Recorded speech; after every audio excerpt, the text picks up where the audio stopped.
ಸುನೀಲ್ ಕೂಡ ಕೇಳಿದ್ರು. ಇಲ್ಲಿ ಕೇಳಿದಂಥ ಟೈಮಲ್ಲಿ ಕೂಡ ಅವತ್ತು ಸಿದ್ದರಾಮಯ್ಯ ಸಾಹೇಬರು ಕ್ಲಾರಿಫಿಕೇಶನ್ ಕೊಟ್ಟಿಲ್ಲ. ಜೊತೆಲಿ ನಮ್ಮ ಈಗಿನ ಮುಖ್ಯಮಂತ್ರಿಗಳು ಡಿ.ಕೆ. ಶಿವಕುಮಾರ್ ಅವರು ಕೂಡ ಉತ್ತರ ಕೊಟ್ಟಿಲ್ಲ. ಅವ್ರು ಹೇಳಬೇಕಾದ್ರೆ 52,000 ಸಂಖ್ಯೆ 52,000 ಸಂಖ್ಯೆ ಏನಿದೆ ಅದು ಸತ್ತಂತವರು ಕೂಡ ಅಲ್ಲಿಗೆ ರೊಕ್ಕ ಕೊಟ್ಟಿದ್ದೀವಿ ಅನ್ನೋಂಥ ಮಾತಲ್ಲಿ ಕ್ಲಾರಿಫಿಕೇಶನ್ ಇದೆ. ಜೊತೆಲಿ ಅವ್ರದಂತೂ ಹಂಗಾಗಿ ಇವತ್ತು ಈ ಗೃಹಲಕ್ಷ್ಮಿ ಗೃಹ ಜೊತೆ ಪರಿಷ್ಕರಣೆ ಮಾಡೋದ್ರ ಜೊತೆಲಿ ಇನ್ನೊಂದು ಸುಮಾರು 16 ಲಕ್ಷ ಜನರಿಗೆ ಏನು ಆ ಪಿಂಚಣಿ ಸಿಗ್ತಾ ಇದ್ದನು, ಯಾರ್ಯಾರಿಗೆ ಪಿಂಚಣಿ ಸಿಗ್ತಾ ಇದ್ದನೋ ಹತ್ತದ 16 ಲಕ್ಷ ಮಂದಿ ಪಿಂಚಣಿಗೆ ಇವತ್ತು ಸ್ಥಗಿತವನ್ನು ಮಾಡೋಂಥ ಕೆಲಸ ಆಗ್ತಾ ಇದೆ. ಸಾಕಷ್ಟು ಮಂದಿ ಗೃಹಲಕ್ಷ್ಮಿ ಗೃಹ ಜ್ಯೋತಿ ಯೋಜನೆ ಜೊತೆಲಿ ಸಾಕಷ್ಟು ಪಿಂಚಣಿ ಪಡೆಯುವಂಥವ್ರಿಗೆ ಇವತ್ತು ಆಫೀಸ್ ಅಳದಾಡೋಂಥ ಕೆಲಸ ಆಗ್ತಾ ಇದೆ.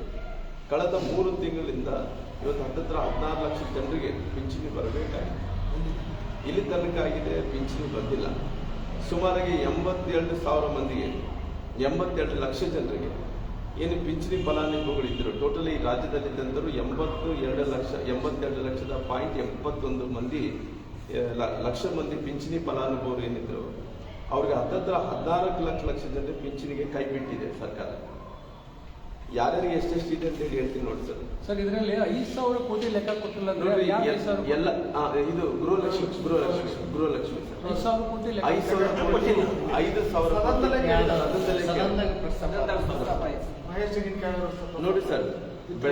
ಬೆಳಗಾವಿ ಜಿಲ್ಲೆಯಲ್ಲಿ 1,38,215 ಜನರಿಗೆ ಇವತ್ತು ಏನು ಈ ಪಿಂಚಣಿ ಸಿಗ್ಬೇಕಾಯ್ತು ಅದರಲ್ಲಿ ಇವತ್ತು ಕೊಕ್ಕೆ ಹಾಕುವಂಥ ಕೆಲಸ ಆಗಿದೆ. ಮೈಸೂರು ಜಿಲ್ಲೆಯಲ್ಲಿ 1,06,305 ಜನರಿಗೆ ಕೊಕ್ಕೆ ಹಾಕುವಂಥ ಕೆಲಸ ಆಗಿದೆ. ರಾಯಚೂರು ಜಿಲ್ಲೆಗೆ 90,995 ಜನರಿಗೆ ಕೊಕ್ಕೆ ಹಾಕುವಂಥ ಕೆಲಸ ಮಾಡಿದೆ. ದಾವಣಗೆರೆ ಜಿಲ್ಲೆಗೆ 95,297 ಜನರಿಗೆ ಕೊಕ್ಕೆ ಹಾಕುವಂಥ ಕೆಲಸ ಆಗಿದೆ. ಇವತ್ತು ಇದರಲ್ಲಿ ಅಂಗವಿಕಲರಿಗೆ ಬೇರೆ ಬೇರೆ ಎಲ್ಲ ಫಲಾನುಭವಿಗಳು ಇವತ್ತು ಎಲ್ಲ ರೀತಿಯಲ್ಲೂ ಕೂಡ ಇವತ್ತು ಸರ್ಕಾರ ಎಲ್ಲವನ್ನು ಪರಿಷ್ಕರಣೆ ಮಾಡೋದನ್ನ ನೆಪ ಇಟ್ಕೊಂಡು ಎಲ್ಲವನ್ನು ಕಸ್ಕೊಳ್ಳೋಂಥ ಕೆಲಸ ಸ್ಥಗಿತ ಮಾಡೋಂಥ ಕೆಲಸ. ನಿಮ್ಮ ಪ್ರಕಾರ ಪರಿಷ್ಕರಣೆ ಮಾಡಿದಂಗೆ ಅಲ್ಲ, ಪರಿಷ್ಕರಣೆ ಮಾಡಬೇಕಾಗಿತ್ತು. ಅವ್ರು ಅವತ್ತೇನು ಹೇಳಿದ್ದು, ಅವತ್ತು ಸಿದ್ದರಾಮಯ್ಯ ಸಾಹೇಬ್ರು ಏನು ಹೇಳಿದ್ದು, ನನಗೆ ಫ್ರೀ, ಕಾಕಾ ಪಾಟೀಲ್ಗೆ ಫ್ರೀ, ಇನ್ನೊಬ್ಬನಿಗೆ ಫ್ರೀ ಅಂದ್ರೆ ಅವ್ರು ಸಾಹೇಬ್ರು ಹೇಳಿದ್ದೆ, ನಾವೇನು ಹೇಳಿದ್ದಲ್ಲ, ಅವರೇ ಸಾಹೇಬ್ರು ಹೇಳಿದ್ದು. ಸಾಹೇಬ್ರು ಹೇಳಿದ ಮೇಲೆ ಏನಾಯ್ತು, ಇವತ್ತು ಪರಿಷ್ಕರಣೆ ಮಾಡಬೇಕಂತ ಪರಿಸ್ಥಿತಿ ಯಾಕೆ ಬರಬೇಕಾಯ್ತು? ಆರ್ಥಿಕ ಪರಿಸ್ಥಿತಿ ದಿವಾಳಿ ಆಗಿರ್ಬೇಕಂದ್ರೆ ಮತ್ತೆ ಪುನಃ ಪರಿಷ್ಕರಣೆ ಮಾಡಬೇಕು, ಮೋಸ ಮಾಡ್ಬೇಕಂತ ಹೇಳಿ ಸರ್ಕಾರ ಬೇಕಾದ್ರೆ 3 ಕೋಟಿ ಮೋಸಕ್ಕೆ ನೋಡ್ತಾರೆ. ಅದು 5,000 ಕೋಟಿ ಒಂದು 3 ಕೋಟಿ ಉಳಿತಂದ್ರೆ ಫರ್ ಮಂತ್ 1 ಕೋಟಿ ಉಳಿತಂತೆ ಅಂತೇಳಿ ಅವರು ಇದೆಲ್ಲ ಪರಿಷ್ಕರಣೆ ಮಾಡ್ತಾ ಇದ್ದಾರೆ.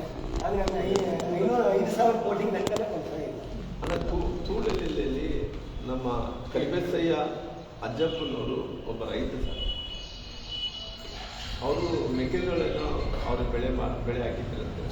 ಆ ಮಾರಾಟ ಮಾಡೋಂಥ ವಿಚಾರದಲ್ಲಿ ಯಾರೋ ಚಿತ್ರದುರ್ಗದವರು ಯಾರೋ ಒಬ್ಬ ವ್ಯಾಪಾರ ಖರೀದಿ ಮಾಡ್ಕೊಂಡಿದ್ದು ಹತ್ತತ್ರ 2 ತಿಂಗಳು ಆಗ್ತಾ ಇದೆ. ಅವರು ಹತ್ತತ್ರ ಅವರು ಊರಿನಲ್ಲೇ 15 ಲಕ್ಷ 16 ಲಕ್ಷ ರೂಪಾಯಿ ಹಣ ಬರಬೇಕಾಯಿತು. 2-3 ಲಾರಿಗಳಿಗೇನೋ ಪೇಮೆಂಟ್ ಕರೆಕ್ಟಾಗಿ ಕೊಟ್ಟಿದ್ರೆ 3 ಲಾರಿಗೆ ಪೇಮೆಂಟ್ ಕೊಡಬೇಕಾಯಿತು. ಅವ್ರು ಏನು ಮಾಡಿಬಿಟ್ಟಾರೆ, 3ನೇ ಪೇಮೆಂಟ್ ಮಾಡೋಂಥ ಟೈಮಲ್ಲಿ ಅವನ್ನೆಲ್ಲೋ ಓಡೋದ್ಮೇಲೆ ನಮ್ಮ ಏನು ಕರಿಬೆಸಯ್ಯ ಏನು ನಮ್ಮ ಅಜ್ಜಪ್ಪ ಅವರು ಏನು ನಮ್ಮ ಭಾರತೀಯ ಜನತಾ ಪಾರ್ಟಿ ಕಾರ್ಯಕರ್ತಿದ್ರು, ಅವ್ರು ಕಂಪ್ಲೇಂಟ್ ಕೂಡ ಮಾಡಬೇಕಂತ ಪ್ರಯತ್ನದಲ್ಲಿ ಕೊಡ್ತೀವಿ ಅಂತೇಳಿ ನನಗೆ ಮೊನ್ನೆ ರಾತ್ರಿ ಫೋನ್ ಮಾಡಿದೆ. ಅಣ್ಣವ್ರೆ ನಾನು ಹಿಂಗೆ ಮಾತಾಡಿದೆ, ಸುಳ್ದಲ್ಲಿಂದ ಮಾತಾಡ್ತಿದ್ದೀನಿ, ನಮ್ಮ ರೈತರಿಗೆ ಹಣ ಬರಬೇಕಾಯಿತು, ಚಿತ್ರದುರ್ಗದವ್ರು ಯಾರು ಖರೀದಿ ಮಾಡೋದಂತೇಳಿ ನಾನೇನು ಮಾಡಿದೆ, ಯಾರಿದ್ದಾರೆ ಏನು ಹಂಗೆ ಅಂತೇಳಿ ಅವ್ರ ಹತ್ರ ಎಲ್ಲರ ಸಂಪರ್ಕದಲ್ಲಿದ್ದೆ. ಆ ಒತ್ತಡದಿಂದ ಏನಾಗಿದೆ, ಇವತ್ತು ತೀರ್ಕೊಂಡದಂತ 2 ಗಂಟೆಗೆ ಮತ್ತೆ ಇವಾಗ ರೊಕ್ಕ ಅಕೌಂಟ್ಗೆ ಹಾಕಿದ್ದಾರೆ. ಅದು ಕೂಡ ಏನು 1,60,000 ರೂಪಾಯಿನ ಅವ್ರ ಅಕೌಂಟ್ಗೆ ಹಾಕಿದ್ದಾರೆ. ಇನ್ನು ಬೇರೆ ಉಳಿದಂಥ ರೈತರು ಕೂಡ ಅವ್ರಿಗಿನ್ನ ರೊಕ್ಕ ಹಾಕಲಿಲ್ಲ. ಒಬ್ಬ ರೈತ ಕೂಡ ಅದನ್ನೇ ಸೀರಿಯಸ್ ಆಗಿದ್ದಾರೆ.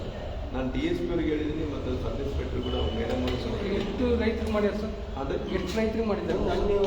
6 ಜನ ಇದ್ದಾರೆ. 6 ಜನ 5 ದಿನದಿಂದ 6 ಜನ. ಇವಾಗ ಒಬ್ಬ ರೈತ ಸತ್ತೋಗಿಯಲ್ಲಿ ಇನ್ನೊಬ್ಬ ರೈತ ಸೀರಿಯಸ್ ಅಲ್ಲಿದ್ದಾರೆ.